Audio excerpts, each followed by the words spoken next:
আজ তো আমি এই অথর্বের কাহিনী খতম করে দেব। কোনো কাজ তো করতেই পারে না, শুধু শুয়ে শুয়ে খায়। আর কাজটা করবেই বা কিভাবে? প্যারালাইজড তো। আমার কোনো কাজেই আসে না। যখন থেকে আমার জীবনে এসেছে, আমার জীবনটা একদম তেজপাতা করে দিয়েছে। আমি বিয়ে করেছি আরামায়েশ করার জন্য, আমার হাজবেন্ডের সাথে ঘোরার জন্য, ভালো জীবনযাপন করার জন্য। কিন্তু না, এখানে তো আমার তো সেবা করার জন্য রাখা হয়েছে। আজকে সব কাহিনী শেষ করে দেব। না থাকবে সে, আর না আমাকে তার কোনো কাজ করতে হবে। অপু, হ্যাঁ, তুমি এত তাড়াতাড়ি অফিস থেকে চলে এসেছো? আমাকে একটাবার কল করতে। আরে আমি তো অফিসেই যাইনি, রাস্তা থেকে ঘুরে এসেছি, কারণ আমি আমার ফোন নিতে ভুলে গিয়েছি। এই তো আমার ফোন। আচ্ছা ঠিক আছে, তুমি এখন যাও, তা না হলে তোমার দেরি হয়ে যাবে। দেখো অনেক সময় হয়ে গেছে। ঠিক আছে, তুমি বাবুর খেয়াল রেখো। আরে ও কি বলতে চাচ্ছে? আরে কিছু না, ও তোমাকে বাই বলছে আর সন্ধ্যায় তাড়াতাড়ি বাসায় আসতে বলছে। একসাথে ডিনার করবে। তুমি যাও, ওর কোনো চিন্তা করবে না, আমি ওর খেয়াল রাখবো। হ্যাঁ বাবা, তুমি চিন্তা করো না, আমি অফিস থেকে খুব তাড়াতাড়ি চলে আসবো আর তোমাকে নিয়েই ডিনার করবো। Bye bye. আরে কি ইশারা করছিলি তোর বাবাকে, আর কি দেখানোর চেষ্টা করছিলি? কোনো ব্যাপার না, আজ তো তোর শেষ দিন। কিছু বলার জন্য তোর বেঁচেই থাকবি না। তুই আমার জীবনটা নষ্ট করে দিচ্ছিস। তোর জন্য আমি একটু শান্তিতে থাকতেও পারছি না। তুই মরে গেলে না, আমি আমার স্বামীর সাথে সুখে জীবন যাপন করতে পারবো। তুই আমার জীবনের কাঁটা, আর এই কাঁটা আজ আমি উপড়ে ফেলবো। এখন দেখ আমি কি করি। অপু, কি করছো তুমি?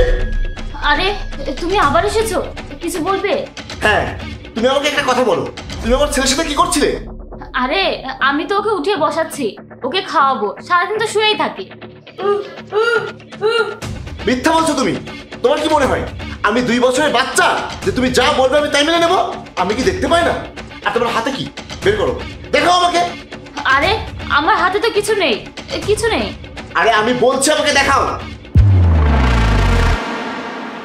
অপু, তোমার লজ্জা করে না? তুমি আমার ছেলেকে মারতে চাচ্ছ? আরে তুমি একবার ভাবলে না, যদি আমি এটা জেনে যাই যে তুমি আমার ছেলেকে মারতে চাচ্ছ, তাহলে আমার কেমন লাগবে? আমি তোমাকে পুলিশের হাতে তুলে দেবো। তুমি আমার ছেলেকে মারার চেষ্টা কিভাবে করলে?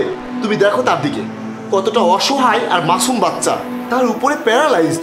আর তুমি এমন একজনকে মেরে ফেলতে চাও যার কিনা নিজেকে বাঁচানোর মতো কোনো ক্ষমতাই নেই।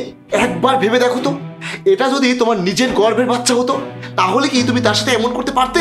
তুমি তাকে মেরে ফেলতে পারতে? পারতে না, তাই না? তাহলে তুমি আমার ছেলের সাথে এরকম করতে কিভাবে পারলে?